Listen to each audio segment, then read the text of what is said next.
नमस्कार, दैनिक सवेरा टीवी में आपका स्वागत है। मैं हूं राजीव बनोट अपने सहयोगी लखवीर लक्की व सतविंदर लट के साथ। हिमाचल प्रदेश में चुनाव घोषित हो गया है और चुनाव आयोग ने ये चुनाव 7 चरणों में घोषित किया है। 4 जून को मतगणना होगी।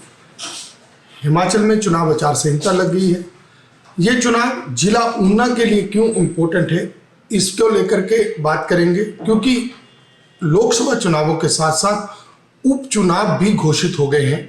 ऐसे में ये चुनाव जिला ऊना के लिए भी इम्पोर्टेंट हो गया है और हिमाचल के लिए भी इम्पोर्टेंट चुनाव है, क्योंकि 6 उपचुनाव होने जा रहे हैं। हमारे साथ हैं जिला ऊना के जिलाधीश व जिला निर्वाचन अधिकारी जतिन लाल जी। उनसे जानेंगे कि इस पूरे पे किस प्रकार का कार्यक्रम रहेगा, क्या आचार संहिता और कैसे कैसे जो है वो चुनाव का कार्यक्रम आगे चलेगा। सर, आपका स्वागत है। Thank you so much. Sir, जिला में चुनाव घोषित हो गए हैं पूरे प्रदेश में लोकसभा के, लेकिन हिमाचल प्रदेश में उपचुनाव भी घोषित हुए हैं। जिला ऊना में 2 उपचुनाव भी होने हैं जी। कैसा कार्यक्रम है इसमें? जैसे कि हमारे आज इलेक्शन कमीशन ऑफ इंडिया ने हमारी जो 3 पार्लियामेंट्री कंस्टिट्यूंसी हमीरपुर का जो इलेक्शन घोषित हुआ, उसमें जिसका हमारा जो ज़िला ऊना भी एक पार्ट है, उसका इलेक्शन डिक्लेयर किया। इसके अलावा हमारा जो गगरेट 42 गगरेट असेंबली कंस्टिट्यूंसी और 45 कुटलैहड़, इनका भी इलेक्शन कमीशन ऑफ इंडिया ने घोषित किया है। इसमें हमें डेट्स मिली है। हमारा जो नॉमिनेशन रहेगी 7 मई को रहेगी। उसके अलावा हमारा 14 मई को इसमें आपके जो नॉमिनेशन का आगे का कार्यक्रम रहेगा, और जो लास्ट डेट हमारी रहेगी इसमें 15 को, जो 14 मई के बाद 15 मई को हमारी रहेगी, और लास्ट डेट ऑफ विड्रॉल रहेगी हमारी 17 मई। तो इसमें हमारा जो पोलिंग डेट है रहेगी 1 जून को, और जो काउंटिंग रहेगी वो रहेगी 4 जून को, और इलेक्शन जो हमारा कंप्लीट होगा वो 6 जून को रहेगा। तो हमारी जो इलेक्शन कमीशन ऑफ इंडिया से इसकी पूरी नोटिफिकेशन आ चुकी है, और हमारी आज जैसे हमने इसकी प्रेस कॉन्फ्रेंस भी कर ली है, और हमारा जो मॉडल कोड ऑफ कंडक्ट है वो भी आज से लागू हो गया है। तो इसके चलते हुए हमारे जो जितने भी सरकारी ऑफिसेज हैं, इसमें किसी भी तरह की कोई भी पॉलिटिकल कोई एडवर्टाइजमेंट या कोई नहीं रहेगी। उसके बाद हमारे जो सार्वजनिक स्थान है, वहाँ से भी 48 घंटे के अंदर सारी एडवर्टाइजमेंट को हटाया जाएगा। उसके अलावा 72 घंटों के अंदर जितने भी हमारी अनऑथराइज्ड जो एडवर्टाइजमेंट रहेंगी उनको भी हटाया जाएगा। हमारे जो सरकारी कार्यालय हैं उन सब पे, और जितने भी हमारे ऑफिशियल काम रहेंगे उन पे भी मॉडल कोड ऑफ कंडक्ट की पाबंदियाँ लागू रहेंगी, जो ECI टाइम टू टाइम हमें बताती है।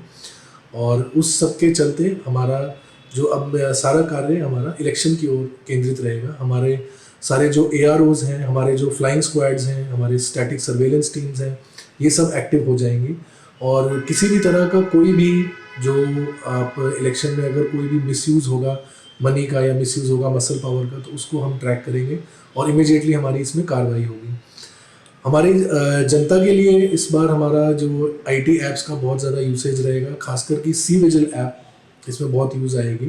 तो आप जो हमारे ऊना ज़िला के सभी जितने भी हमारे ज़िलावासी हैं, मैं सबसे अपील करूँगा कि हमारी जो MCC है इसको अच्छे से लागू कराने के लिए हमारी इसमें पूरी मदद करें। आप मीडिया के माध्यम से मैं सबसे ये अपील करूँगा कि आप किसी भी तरह की कोई भी आपको वायलेशन दिखती है, जिसमें आपको लग रहा है कि किसी तरह किसी वोटर को उसमें डराया जा रहा है, धमकाया जा रहा है, या पैसों का या किसी तरह की शराब का, ड्रग्स का, किसी भी तरह का कोई दुरुपयोग हो रहा है और हमारे इस MCC की कोई वायलेशन हो रही है, तो इमीडिएटली हमें आप रिपोर्ट कीजिए और हमारे सी-विजिल के ऐप पे आप डालिए, ताकि हम उसमें इमीडिएट कार्रवाई कर सकें, और जो भी हमारे दोषी हैं उनको उसमें जो भी कार्रवाई है उसके खिलाफ हम कर सकें।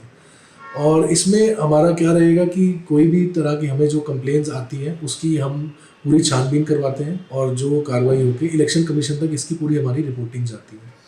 तो ये हमारा MCC पूरे इलेक्शन के दौरान रहेगा 6 जून, जब तक पूरा इलेक्शन कंप्लीट नहीं होता। और 1 जून को जैसे मैंने आपको बताया कि हमारी वोटिंग होगी, और 4 जून को काउंटिंग रहेगी। तो इस दौरान तक हमारी सारी जो पाबंदियां हैं वो रहेंगी।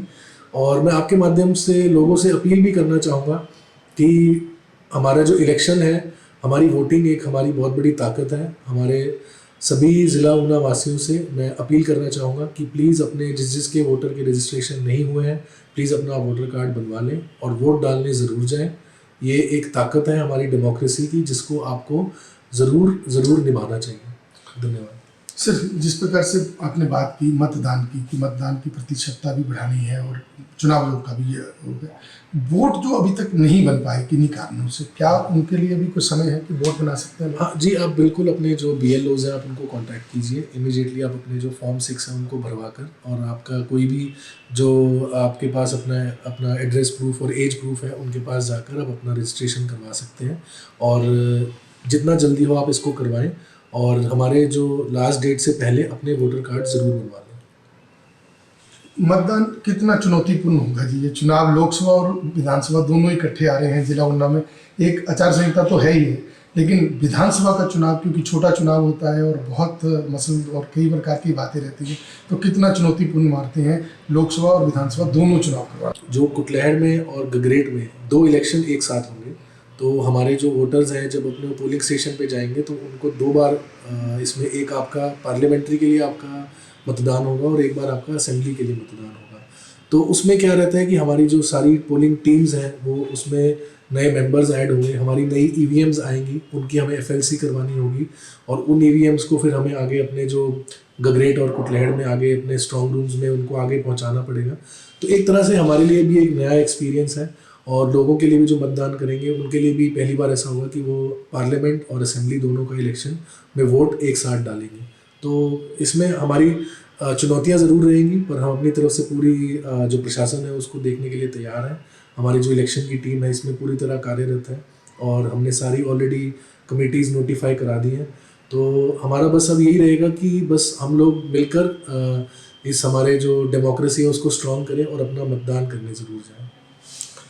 ये थे हमारे साथ जिला निर्वाचन अधिकारी ऊना व जिलाधीश ऊना जतिन लाल जी, जिन्होंने कहा कि चाहे उपचुनाव व लोकसभा का चुनाव एक साथ करवाना चुनौतीपूर्ण होगा, लेकिन वो पूरी तरह से तैयार हैं निष्पक्ष, स्पष्ट और मतदाताओं की सहभागिता को बढ़ाते हुए इस चुनाव को करवाएंगे, और किसी भी प्रकार का मॉडल कोड ऑफ कंडक्ट का उल्लंघन ना हो, इस पर सख्त नजर रहेगी।